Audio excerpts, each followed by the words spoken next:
Hello everyone, आज हम section 87 to 90 को समझेंगे। ये जो सेक्शंस हैं ये आपके बात करते हैं अदर रूल्स रिगार्डिंग प्रोसेस। इसको अगर सिंपल लैंग्वेज में समझें तो बात ये है कि कई बार कोर्ट को ये लगता है किसी एक्यूज्ड के लिए कि समन भी भेज दिया है, फिर उसके बावजूद भी शायद वो ना आए, तो इसीलिए court on the spot warrant भी इशू कर सकती है, समन के बदले भी कर सकती है। बहुत ध्यान से समझिएगा, समन के बदले भी कर सकती है और समन के साथ भी कर सकती है। और अगर उसको ये लगता है कि समन सर्व भी हो गया है उसके बावजूद भी नहीं आ रहा तो भी कर सकती है। ठीक है, अब समझेंगे, सेक्शंस को देखते हैं। इसमें लिखा है issue of warrant in lieu of और इन एडिशन टू समन। सबसे पहली बात यहाँ पर ये समझनी है, warrant for the arrest issue कर सकता है। यहाँ पर वारंट फॉर द अरेस्ट है, समन के बदले भी और इन एडिशन भी। कोर्ट को नहीं लगता कि आप आएंगे, इसीलिए कोर्ट इस तरीके से करेगी। यानी कोर्ट को आप पे भरोसा नहीं है, आप कोर्ट को लगता है कि आप कुछ ना कुछ गड़बड़ जरूर कर देंगे इसीलिए वो पहले से अपना सही करके चल रही है सारी चीजों को।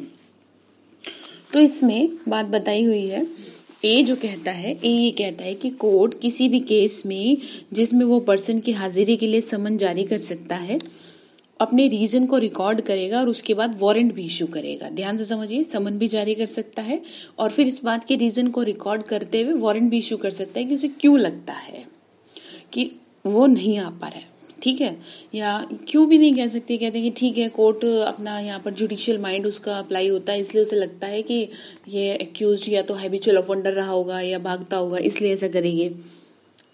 तो यहाँ पे आप थोड़ा सा अपना भी माइंड अप्लाई करेंगे।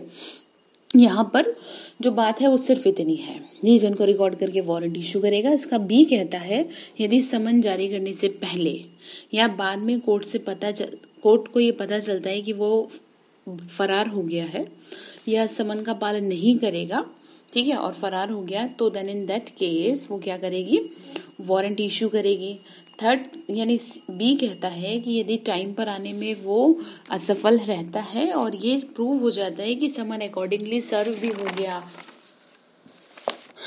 और वो आ भी सकता था, ऐसा नहीं है कि वो नहीं आ सकता था, एक्सक्यूज भी नहीं दिया और उसके पास पूरा अवसर भी था, उसने कोई एक्सक्यूज भी नहीं दिया इस बात के लिए कि क्यों नहीं आया, क्यों नहीं पेश हुआ, तो उस आदमी को उठा लिया जाएगा। और जब उसे उठाएंगे तो वो कहेगा जिस आप क्यों उठा रहे हो, तो कोर्ट में बताएंगे कि तुमने इतनी बदतमीजी करी है, उसके बदले तुम्हें उठाया गया, अब क्या करें। ठीक है, तो यही है आपका 87। अब 88 कहता है power to take bond for appearance. अब कितनी अच्छी बात, पहले तो कह रहे उठा लो, अब आप अपने आप ही आ जाते हैं, तो इस उसमें आपको, इस खुशी में आपको क्या नाम है, आपको छोड़ देंगे, लेकिन छोड़ेंगे फ्री में नहीं, आपको बॉन्ड भर के छोड़ेंगे। तो कोर्ट के पास यहाँ पावर है कि वो क्या कर सकता है, जो जिसको वो बुलाना चाह रहा है और वो अपेयर हो जाता है आराम से प्यार से, तो उसको बॉन्ड पे छोड़ दिया जाएगा। अब समझिए, देखिए, जिसके अगेंस्ट भी कोर्ट के पास ये पावर थी कि वारंट या समन इशू कर दे और कोर्ट के सामने अपेयर होता है, तो कोर्ट कह सकती है, ठीक है, कि ठीक है, बॉन्ड एग्जीक्यूट कर दीजिए, कि आप बॉन्ड एग्जीक्यूट कर दीजिए श्योरिटी के साथ, चाहे बिना श्योरिटी के, कोर्ट को ठीक लगेगा। और या फिर जब भी आपको कोर्ट बुलाएगी तो आप ना चुपचाप आ जाना।